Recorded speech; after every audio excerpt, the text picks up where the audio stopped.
Welcome back to the Born Again Bow Hunting Podcast.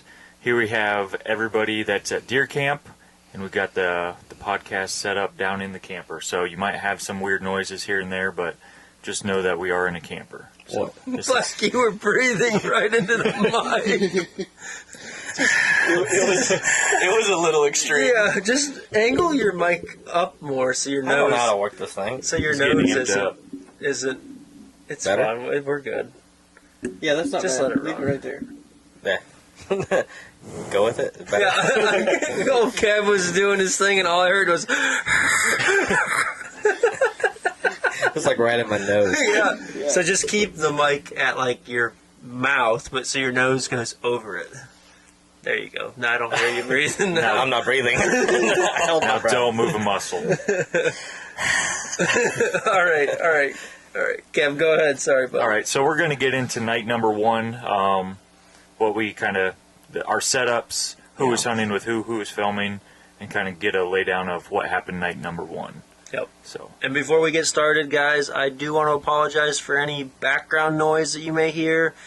We are close to a decent-sized road. There might be some trucks that drive by, and also we're in the camper. So if you hear any, like right now the inverter is running in the camper, and you might hear a little white noise or something in the background, we just want to apologize for that. But we figured that we'd bring all of our podcast stuff down to the camper and bang a few out. Yes. Yep, while it's fresh. Yep. So let's get into it. Yeah, night number one. So I was sitting with Jarrett. I was filming for Jarrett, and we just kind of picked a spot there along the tree row in between two bean fields. Kind of an observation sit. Wait, did you guys go over? Yeah. Oh, let's I'm just sorry. name drop everything. Oh yeah, can we put a beep? Yeah. You said it too, didn't you? No, I said over there. You said it. Did I say? Yeah, I thought we both said it at the Yeah. same time. Time. I thought I said over there. No. All right. Well, we'll just cut that part out. So start over. Like, You want to just start everything over? I thought it was fine. I like the beginning part with black breathing. I think it gets everybody kind of. So night number one, I was filming for Jarrett, and we were along a very big bean field, along like a tree row, and More of like kind an of observation sit, Yeah. So we kept trying to find a tree, but we kept having to go a little bit deeper than what we really wanted to. But it worked out for us in the end. We got to a good spot, a good tree, where we could see a decent amount of stuff. Yeah, most of the field. And I think on our way in we jumped one or two does. A doe and a fawn. So this is when it stormed. But it was storming, yeah. So we actually walked in most of the way. It was lightning and thundering like crazy. So we decided, nope, we're not doing that. Especially once the lightning hit. Backed out. Did a lap around the block. Came back. Walked back in. And then we set up. Yeah. It's been raining all week. The first half of this trip was rainy. It's been raining Very nonstop. wet, yeah. This whole trip's been nothing but rain. Yes. We've been hunting just breaks in the rain, really. That's Yeah, really for bad. real. But I mean, sometimes it's a good thing, though. Yeah. Like as long as it breaks at the right time, in the evenings and stuff. Yeah, but it was a good sit. I mean, we only saw a couple does quite a ways off, but any deer is Better than no deer. for sure. Yeah. Also, kind of let us eliminate a spot right off the bat. Yeah. And those beans are tall. They're like chest high there. So You could from literally see a deer's from the bottom of a deer's Like Jaw. a jaw up. that's Yeah. bent once they'd stand up. like back at home, we're used to like, hip high beans right now. These are like a good 1.5 feet higher than what we're used to at Oh home. yes, They're definitely. insane. That's a high yield field, it boys. is, dude. They are really. No wonder they plant beans instead of corn. Well, along the river bottom, I'm sure they get good Yeah, I'm soil sure. and I'm whatnot. sure. Yeah.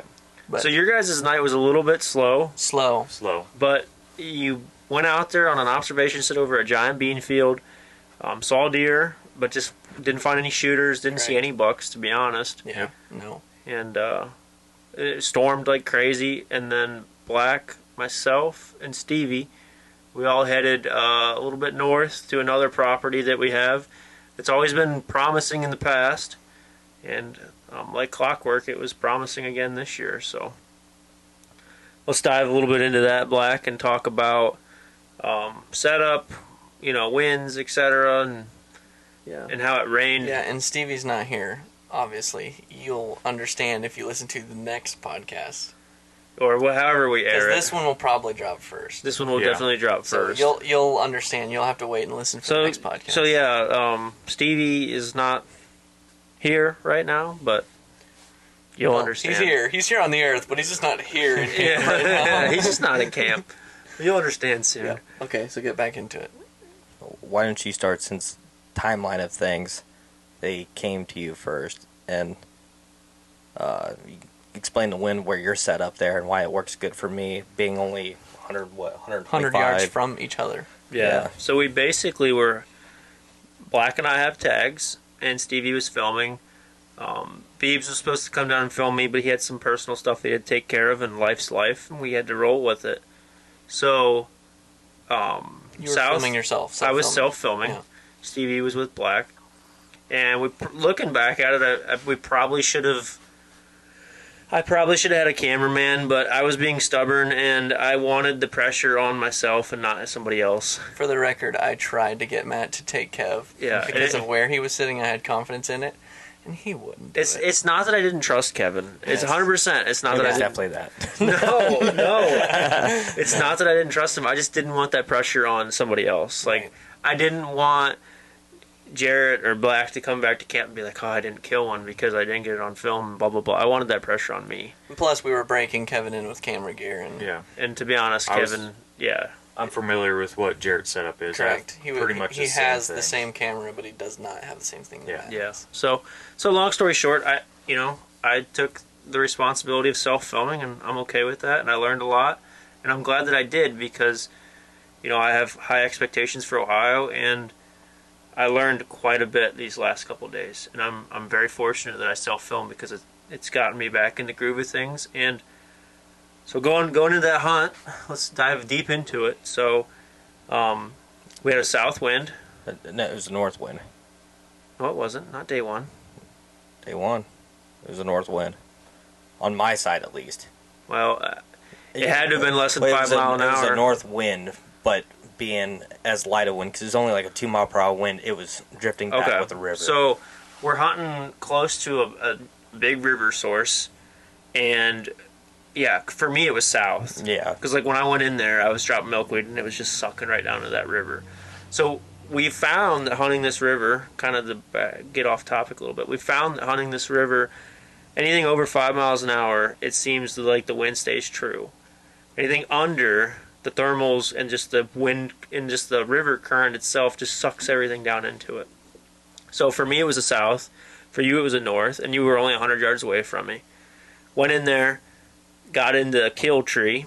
Jarrett killed a few does out of it last year. It's been christened. And I knew the spot. Got in, got situated, got all my camera gear up and rolling, and I don't remember, it was like 7 o'clock. I mean, it was early. Yeah. Here strolls out probably 125, 130, full velvet. Buck that we call the goofy buck, who has a bad side, but he's, decent, like 100-inch, 110-inch deer. And then like maybe 195 class 8 points, something like that. And moral of the story is the camera saved the 8 points, the velvet deer's life multiple times. They came out and fed in this grass patch. So I'm hunting over a hay field, basically. Back home, it would be more of like an overgrown, like grass lot if you guys were in Ohio. But in Kentucky, their hay fields are a little bit different. It's kind of more of just like scrub. Right.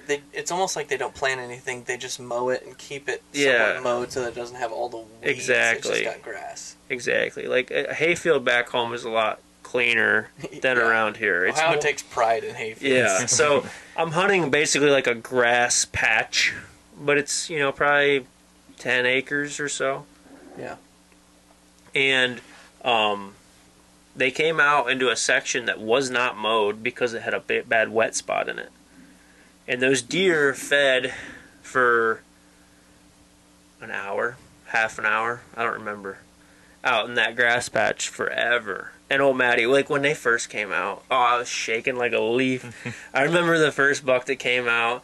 They kind of like, they were in line, and I seen like the little buck come out or something, and then I seen the goofy buck, and then old Velvy stepped out, and I'm just there shaking in the tree. Like, and mind you, the tree that he's in is probably, no joke, like maybe an 8 to 10 inch around tree. Smaller than my waist, for sure. It is not big. So when you get shaken when Jared comes in, that whole tree is basically dancing. So to kind of bounce off of what Jared just said, as I would shift in that tree to try to get different shots on those deer, the limbs would move and the deer would like look in my direction, and I'd have to freeze. There's one big owl in that tree. They just went whoo.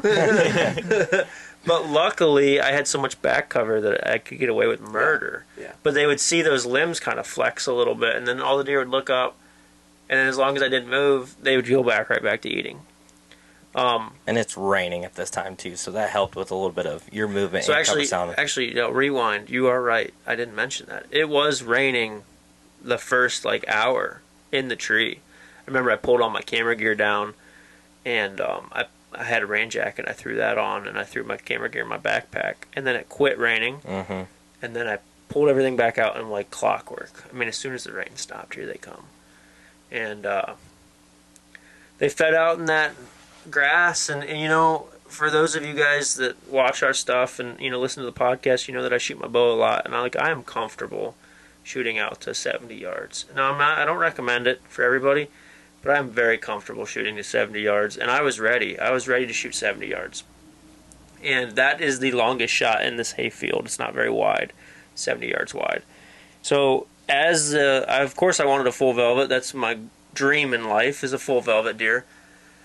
So as he's kind of monkeying around in that hayfield, I'm constantly ranging, and I'm constantly dialing my sight. I'm ranging, I'm dialing my sight. He'd stop for 5 minutes, I'd range, and then like as soon as I'd go to shoot him, he'd move. And then it was just constant frustrations all night long. And then all of a sudden, like clockwork, like he was on a string, here he comes.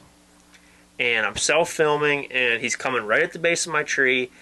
And I figured that he was going to come out to about 30, 40 yards, stop, and then work out into a bean field. So I set my sight to, I think, 40 yards, and he walks right past it. And I hit another spot with my rangefinder just to make sure mentally that I'm thinking that that was where it needed to be. So as I go to move my sight, there's a doe to my right, and I can't really do anything. And and in the footage, you'll notice that like he's coming in, and all of a sudden he walks out of frame. It's because I can't move because there's a doe at like 20 yards. So he comes and he rakes his tree at like 10 yards from me. He starts like doing the whole scrape thing, like where they go up and do the lick and branch and stuff. So he's at like 10 yards. I can't shoot him because there's a big limb to my left. But I'm okay with it. It's full velvet, but I'm okay with it. There's 2 other bucks out in the field. I'm like, I'm not going to stress. So I decided that I'm going to shoot one of the other deer. Like, it's okay if he gets by me. I'm not going to stress about it. I'm not going to force a shot that I don't want to take. So he kind of works off to my left, and I thought he was going to go to that bean field, and I kind of just lost interest in him and just thought, well, it's over. But there's 2 other bucks out here, and it's an out-of-state trip. I'm smacking one. So I wanted the goofy buck because he's bigger than the smaller 8-point. And they fed around for a while. They fed around, and I could never get a shot. Drew on him a couple times, but it never happened. Finally, that velvet buck comes back out, and he walks. He like jogs or like gallivants back right into my life.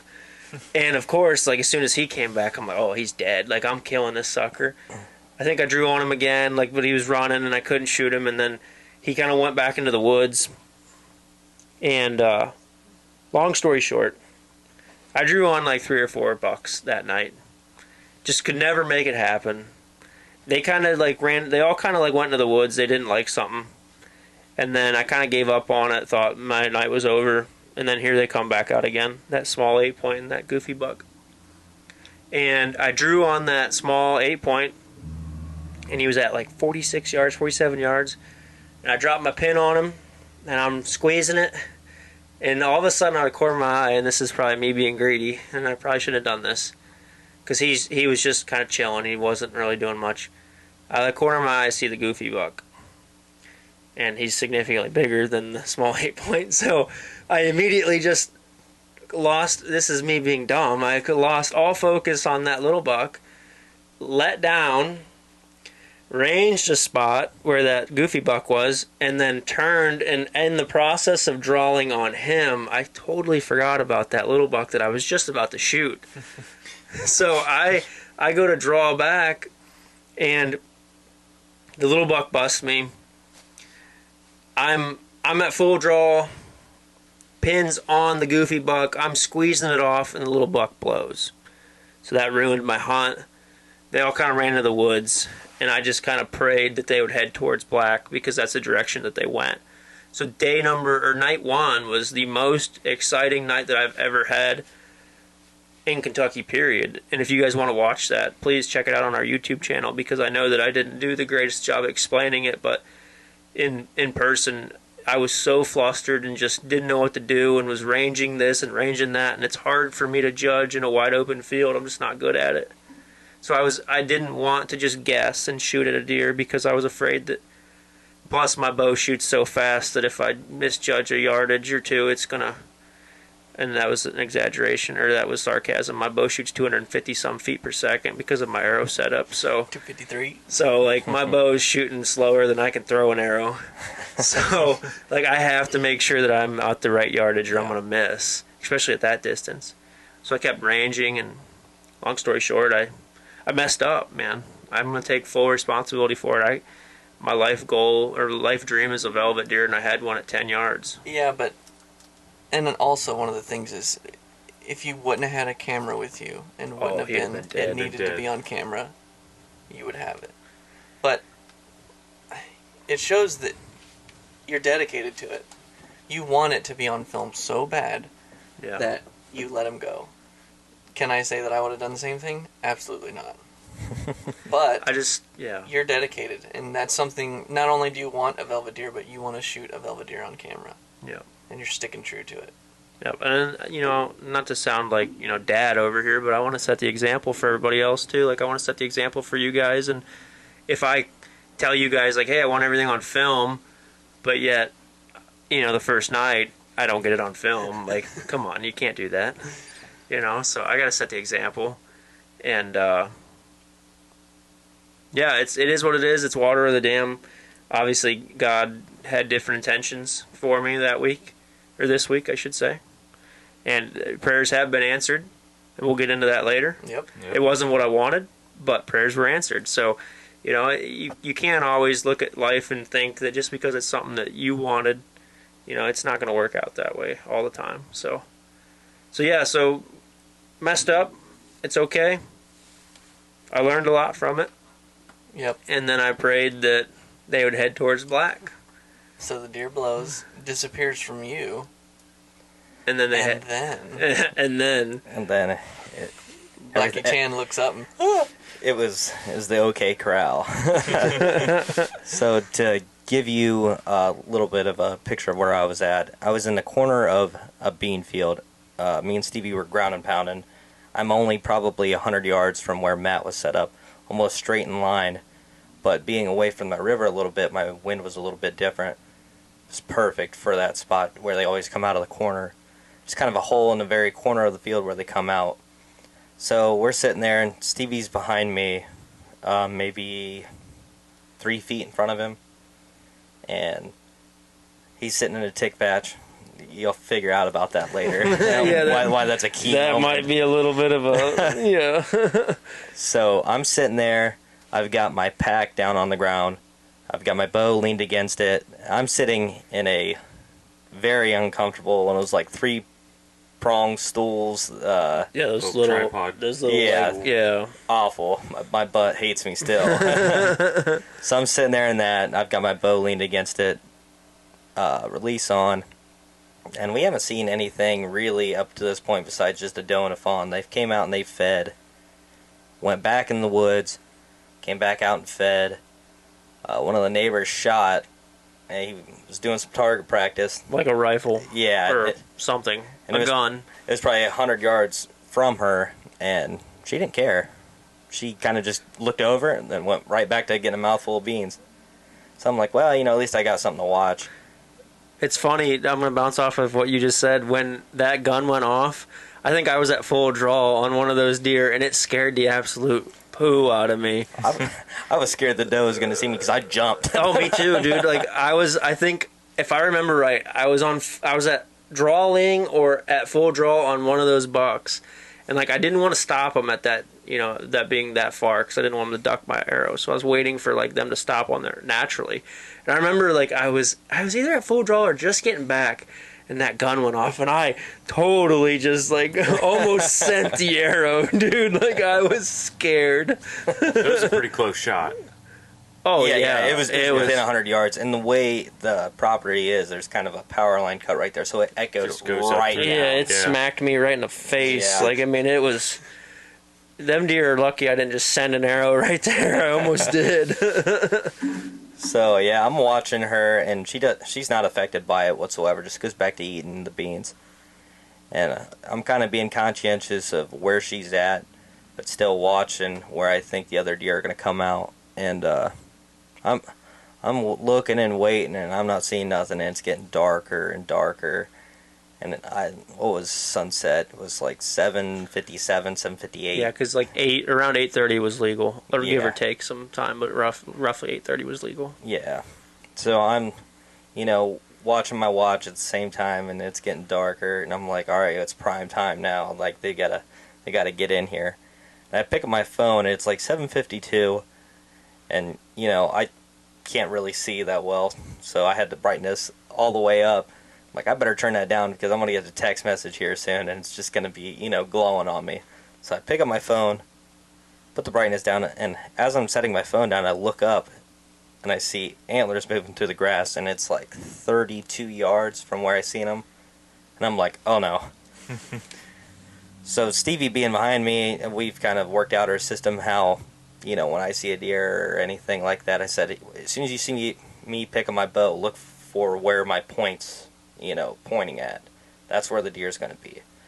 So I reach out and grab the bow because they're so close. I can't really say anything. I can't turn around to give him a heads up because he's directly behind me. I can't turn my head to, get his attention. Yeah. And you guys are on the ground, just so Yeah. everybody paints the picture. Yeah, so he's sitting in like a turkey chair, so a very small seat, very low to the Low ground. profile seat.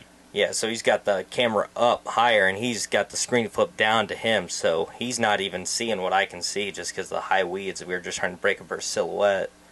And he comes out.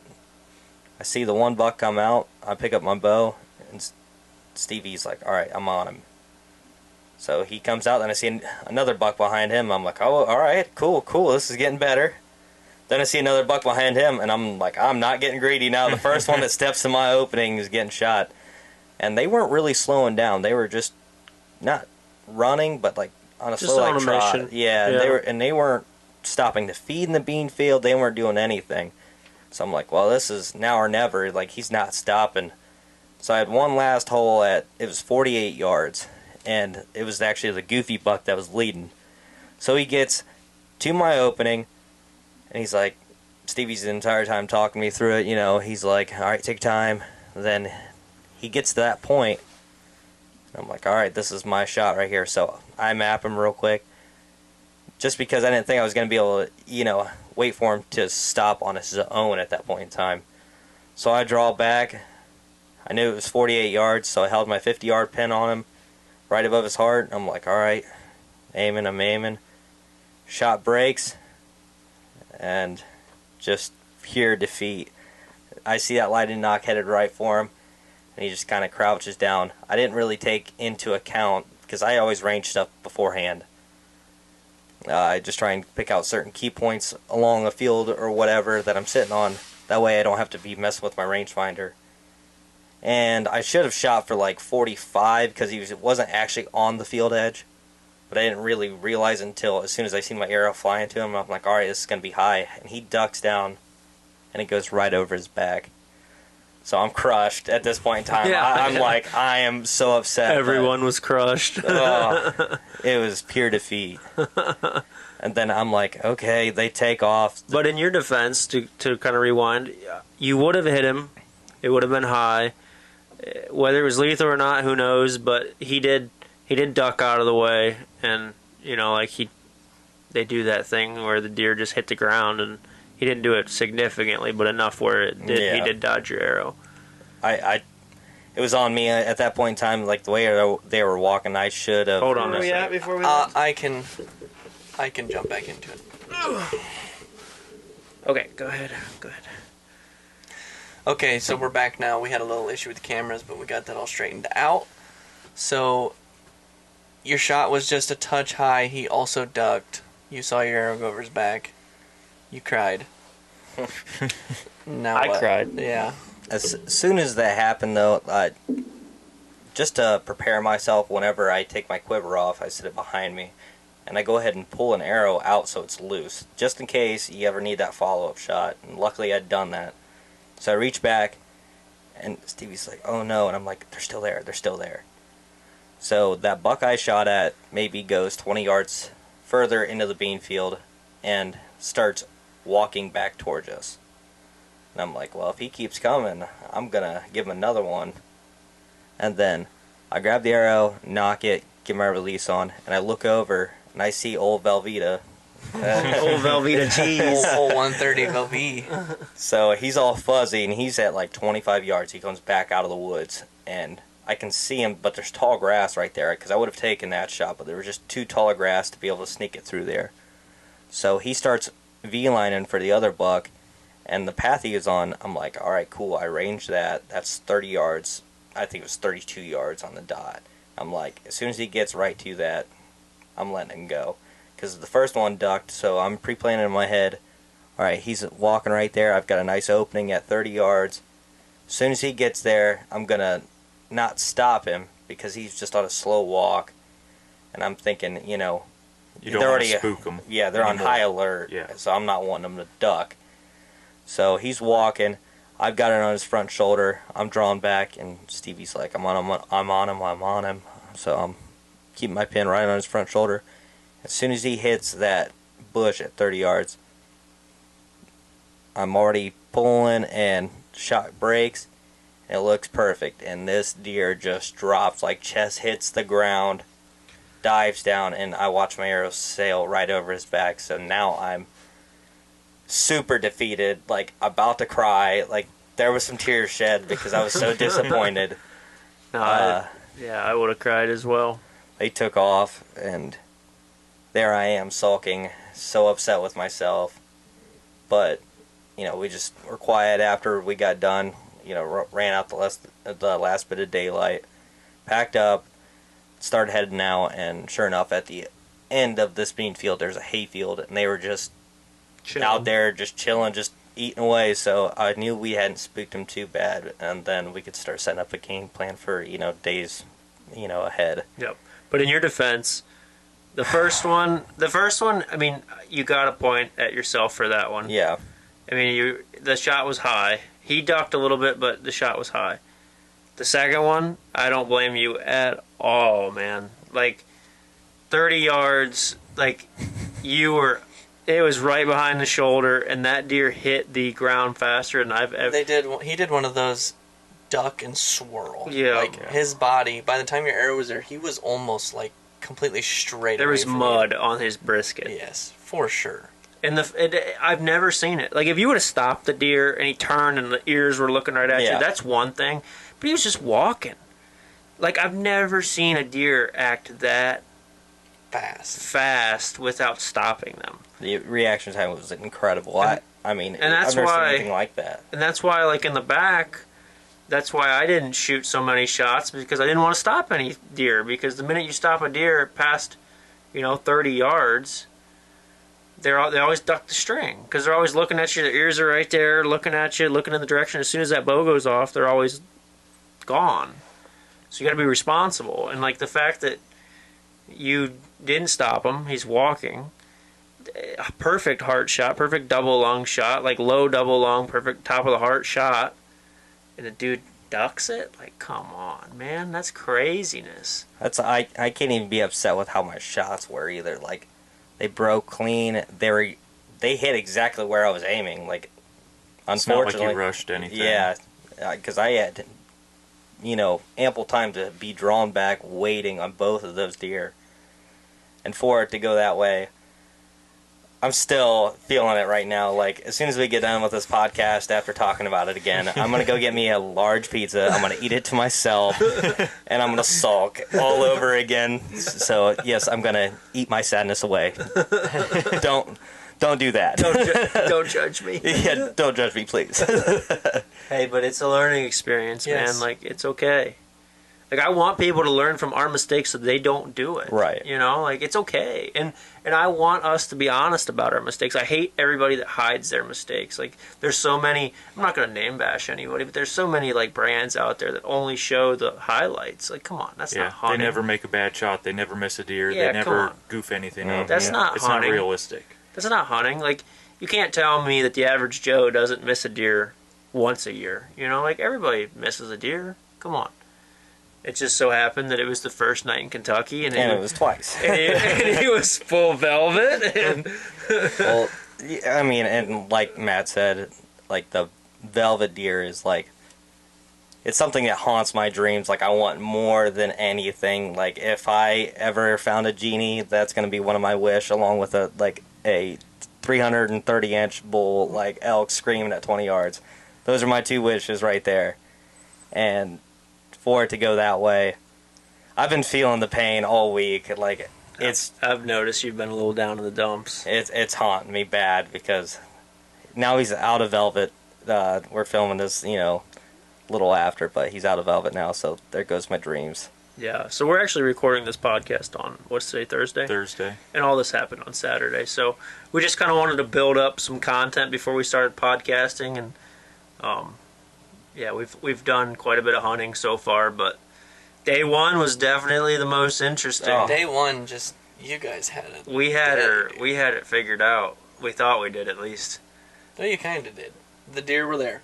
Yeah, the bucks were there. And they're still there. They're Yeah. still there. We still got time, boys. We got tonight, Jerry's Friday. gonna just go and sit in the kill tree. Well, Jerry's got to get in the Little kill tree. hindsight. Jerry's gonna go sit in the kill tree and just send one.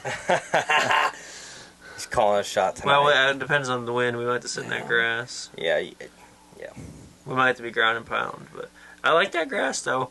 That he was 5 Yeah. feet, dude. Like And I'm a lot shorter than you, so I can get down good and low. it's going to be one of them things where as soon as he steps out, you got to send it. Now I'm gonna send it through the grass if he's that close. Well, we've learned from my other mistakes that we'll get into on the next podcast. Yep. But yeah, you'll be able to watch that whole night one on YouTube. On YouTube. Yep. And see everything that we're talking about. be gentle, fellas. Yeah, seriously. I completely understand like my mistakes, you know what I mean? But it's real life. This is what happens, Yeah.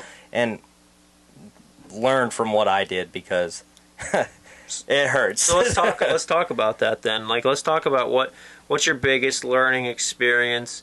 I would say, from an outsider looking in, I would say that your first mistake on that first buck was you hit the tree line with your rangefinder. It Yep. was 48 yards.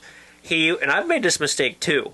He was not on the wood Yeah. line. He was a couple yards closer, Yeah. walking the edge of the field. So in your mind, you're like 48 yards. Put my 50 on it. So already you're high. Yeah, I'm already gonna be And high. he's probably 44, 45 yards, and realistically. And also, I didn't take into account like the way the beans are at the front where we were. They were much lower going down, or where we were. They were lower than if you were to walk down the field 20 yards. They started getting higher. Yeah, because they weren't feeding in it so much. So I didn't really realize, that. So normal beans, the heart's going to be probably covered. You know what I mean, on a normal bean field. But as you went further, more and more is getting covered as he went further down. Yep. They're fairly higher down there. So he already had his heart covered by the beans, actually probably bottom lung. And I didn't really take into consideration that I'm only shooting at now half the deer when I should have had my pin buried on beans. Beans, yeah. And we shoot a heavy enough setup and cut on contact that we don't have to really worry about a couple bean pods either. Yeah. So, But 30 yards, the other one, there's no excuse. He's just fast. and you guys I mean- watch the video, guys. Like, honestly, the first one, like, Black's taking it on the chin. Like, he messed up. He aimed a little high. He used the wrong pin, whatever it may be. But that second one, man, you can't take credit for that. Yeah, it was just Deer's a ninja. That thing Yeah. fell. the first one. It was like I was holding high myself, but like it was a good shot. My arrow was exactly where I had my pin. Yeah. But then that second deer, he just, jeez, old dropped. Lightning McQueen over there. He's Oh, way got out of dude, dodge. he dropped dude. like a sack of potatoes. They'll Once be- again, Kentucky, you have, between the rain and the misfortune and some other things that we're going to get into, let's just say that we've made 2 ER visits already this week. You have beat us up. Yeah, you have always, you're Old You're boys down legit. here are just mean. you're legit, Kentucky. Yeah, seriously. It is a state to conquer. But hey, we've got a couple down. We'll get into it later on, but just to give everybody kind of a little teaser, you know, Yeah. we got a few seriously. down It's been good. Velveeta, I'm still coming for you. next year. Yeah. Well, you know, we'll see. Anything else you want to talk about, Black, on just like what you would do different if you had to rewind, or just maybe something that you could give advice to maybe a young listener or even an older listener that maybe doesn't have the experience? I think my biggest learning point for this would be like where I range the field edge. You should really do that because they're not going to be hugging the woods. They're going to be on, obviously, where the field is open. Yeah. So I should have ranged on the last bean plant, you know, right on the edge of the field. I should have ranged that, and I might have been closer. Or range the tree or the wood line and just take a couple yards off Yeah, of it.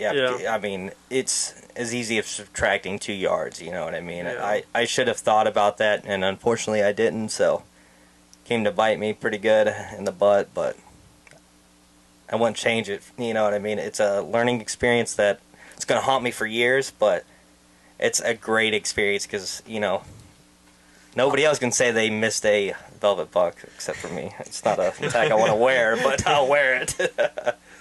Not just a velvet buck, like a dandy. We ain't got to talk about it. We ain't got to go that like far. a solid 125, 130. I'm ready for a pizza. And so. Don't worry, I had him at 10 yards too, man. Looking back at it, sometimes I wish I would have just shot and not worried about the camera, but you know, it's like that bad. It's like what do you do? You know, like we're trying to make this thing work, and like I can just see it. Not saying that I hunt for somebody else. I don't hunt for somebody else. I hunt for myself. But I can just see it. Like if I shot that deer off camera, like people would be like, "Oh, you know," I could just see the comments. I mean, I would be poking the bear too. I'm not gonna lie. And it's like you're either a hero or you're a villain, and there's no in between. You can't make everybody happy. No. And it's not necessarily that I was wanting to get it on camera for somebody else. It was more of like personally, I wanted to do it. I wanted to do it, and the fact that it wasn't on camera, I decided I wasn't going to shoot him. You stick to what you want, and that's about all you can do. So, the old boy had my number, because we'll get into it later, but I had another opportunity, and maybe a couple more opportunities. Old boy had my number. But I'm good. You guys have anything? I'm good. I'm good. The only thing I'm going to mention is we're planning on doing these podcasts, airing them maybe every couple days instead of each week, just because it's, it just make more sense to air them every couple days instead of every week. Yeah, so Yep. once our Kentucky podcast series start airing, you can look for them a little more often Every other day or Yeah. something like that. Yeah. And then we're than gonna- every Thursday. this one's running a little bit over, but we're going to try to keep them around that half an hour mark, just so it's an easy listen to every day. All right, I'm ready to sulk. Good? Let's go get that pizza. Let's go get that pizza and milkshake. Okay, so no matter what you've done in the past, you can always be born again. And born again is out. Peace. Later.